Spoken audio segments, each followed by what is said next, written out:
How much will my home sell for? That's a question I constantly get from homeowners when they're getting ready to sell their home. They want to know how much they can get when they do sell their house. Well, that's the $64,000 question, or the $270,000 question, or the $350,000 question. How much can they get for it when they do finally put it on the market and they get an offer and they close? What do we think they can get for that home? Are you feeling uncertain about selling your home? Do you wonder what needs to be done to get it sold, what you could sell it for, and how to get an acceptable offer? If that's the case, then Get Me Ready to Sell is the podcast just for you. Your host, Jeff Jones, is a realtor, coach, and entrepreneur, and he can help you gain the confidence you deserve to successfully sell your home. Here's Jeff. Now, pricing that home is very important because it does play a role in how long the home is on the market and how good the offers are that come in for it. There are a lot of factors involved in that. So getting the price is important. Your home is identified by 3 primary factors. One of those is location. That's the specific physical address of the property. It's also identified by the number of bedrooms and bathrooms. Well, the location can't be changed at all unless you totally pick the house up and move it somewhere else, which that can be done, but it's not advisable. Bedrooms and bathrooms. You can do some additions to add some numbers of bedrooms and number of bathrooms, but that's kind of an expensive and a long drawn out process. The other factor that your home is known by, the way it's identified, is its price. When people are looking for homes to buy, when buyers are looking for homes, they're looking at the address, numbers of bedrooms and bathrooms, and the price. They'll also think about square footage, but if they're looking for a 3-bedroom, 2-bath, does it really matter if it's 1,400 square feet or 1,600 square feet? They know that they need 3 bedrooms, they need 2 bathrooms, and they'll consider a home with a larger living room or a larger primary bedroom or bathroom, but they're really looking at those identifying factors, and price is one of those. Today on our podcast, I want to talk about how you get your home priced correctly for your market. And that's going to vary depending on where you are because it needs to be specific to your market. It doesn't need to be specific to what's going on in the nation. And sometimes specific in your market can be as small as a neighborhood. It may not even matter what's going on in your region, in your county, in your city, but what's going on in your local neighborhood for houses that are like yours. All those come into play when it comes to pricing your home. So how do we come up with a price for your home? Here are 3 things that we're going to cover today. We're going to cover your local market, we're going to cover value factors, and we're going to cover pricing strategies. What's going on in the local market to drive prices? What are the value factors specific to your home and homes like yours? And what are some pricing strategies to get buyers to come in to give you an offer? We're going to deal with all of those so that we can get you ready to sell your home. First is the local market. It's important to know what's going on in the local market. And as I said, that could be as specific as a neighborhood. We're going to assume that we're talking about a region, a county, a city, a metropolitan area. We're going to look at those factors, what's involved in that local market to determine what your home needs to be priced at to get your home sold. It's important that you do what the local market is, not what's going on nationally, because buyers aren't looking nationally. Buyers are looking in your neighborhood.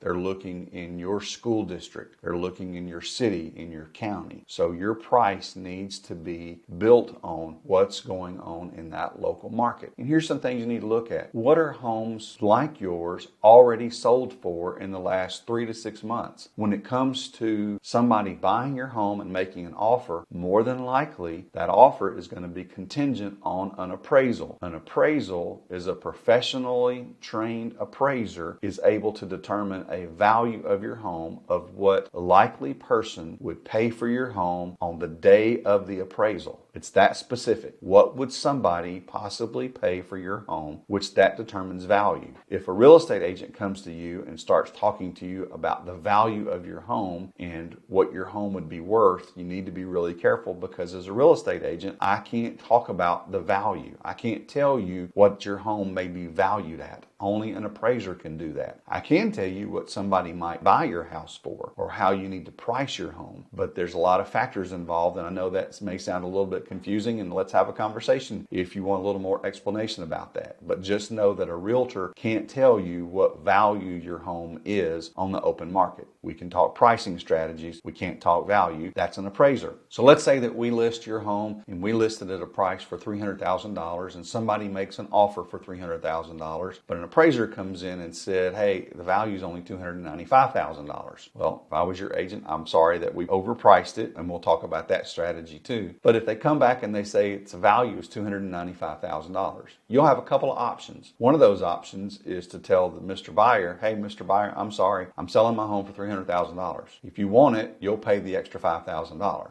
That's one scenario, and that was happening in our markets in 2021 and early 2022. That's not happening so much now. More than likely what will happen is that the buyer will come back and say, hey, we still want the house, but our lender is only going to allow us to borrow money 95 or 97% of $295,000, whatever that is. So we would like to purchase this house and set a new price for $295,000 instead of $300,000. Unless you want to start all over again, putting it back on the market, you're more than likely going to say, okay, we'll sell it for $295,000. So that's where the difference in value and price comes into play, is based on what the appraiser says. And unfortunately, you don't get to pick the appraiser, and neither does the buyer. At least in our market, in most markets around the country, the lender has a list of appraisers and the next one up gets the job. That way they're not calling their brother or their cousin to go and appraise a house and over appraise it or under appraise it. Appraisers will tell you they don't want to get it wrong either. They're not the bad guy in the deal, because their appraisals are evaluated by their local appraiser board or their state appraisal board, and if they're way off the mark multiple times, then their appraiser's license comes in jeopardy. So people or other appraisers and the local appraiser boards, the oversight appraisal boards, are evaluating their work to make sure they're on target. So they don't want to mess up a deal, and appraisers get a bum rap for that. They don't want to mess up a deal, but you just need to know, when it comes to pricing your home, we need to start with what's going on in the local market and with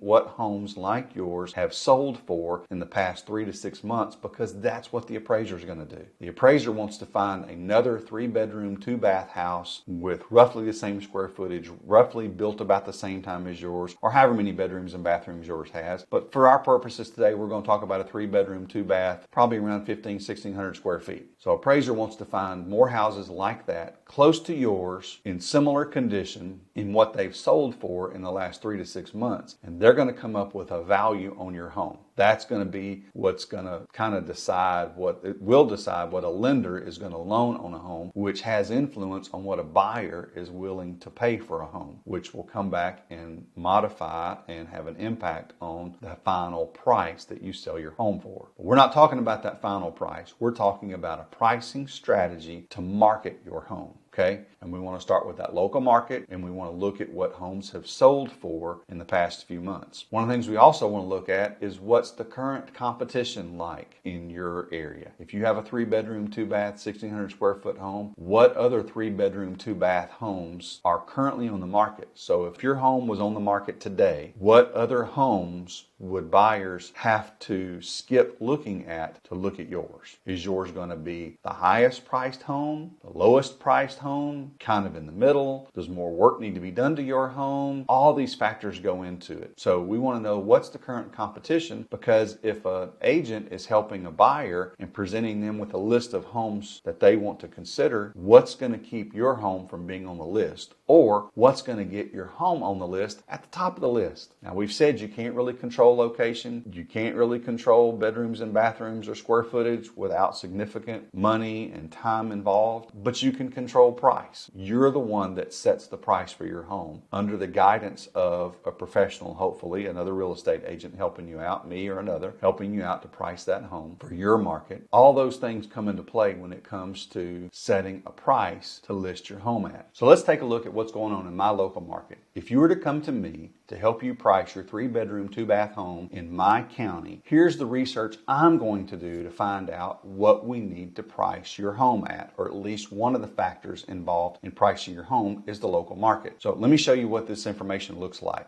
Okay, I'm recording this in April of 2023. In the final quarter of 2022, October, November, December, there were 183 homes, 3-bedroom, 2-bath homes that sold in my county. I got rid of a couple of them that were rehab, cash only, burnout type stuff because we're not really looking at those. But 183 sold. Their average price was $237,500. That means of all the homes sold, what's the average price? The median price was $235,000, meaning half the homes sold for more than $235,000 and half the homes sold for less than $235,000. And I didn't put it on the graphic, but the actual sales price was about 98 to 99% of the list price. So pretty much what it was listed for, it sold for. Those homes stayed on the market an average of 11 days from the time they were listed until the time they got an accepted offer. And the median was 5 days, meaning half the homes that sold during that final quarter were under contract in less than 5 days. And half the homes that sold, it took more than 5 days, but the average was 11. So what happened in the first quarter of 2023? Well, let's take a look. A few less homes sold, 145. That makes sense because interest rates are higher. Buyers aren't real sure. There's not as many buyers out there. However, that average price went up almost 2%, almost 1.75%, 1.7% to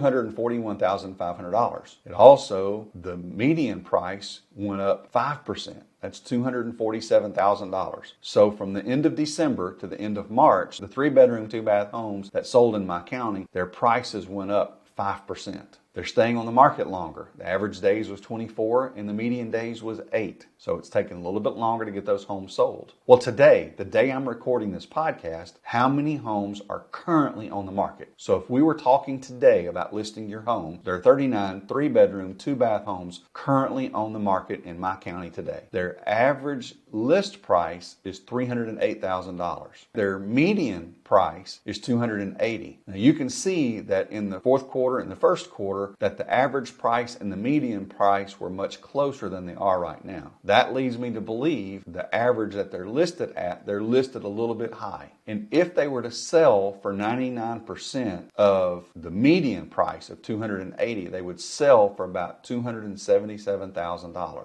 Now you can see that's a $30,000 increase today over the first quarter average of $247,000. They've been on the market an average of 71 days, and the median days on the market is 31. It's taken a lot longer to sell. Sellers are asking more money. So if we were to price your home, 3-bedroom, 2-bath, and we're looking at the median price, what's the middle price? Is your house in better shape than half the houses that are being sold, or is it in worse shape than half the houses that are being sold? Do you want to bring buyers in, or do you want it to take longer and be more selective in the buyers that come take a look at your home? Those are factors that are involved. But an agent who's helping you price your home, or if you're doing it yourself, you need to know these factors. What have homes sold for, and what are they currently on the market for? That's going to be one of the major factors in determining how much you price your home for, and that's going to be the market factors that are involved. What's going on in your local market?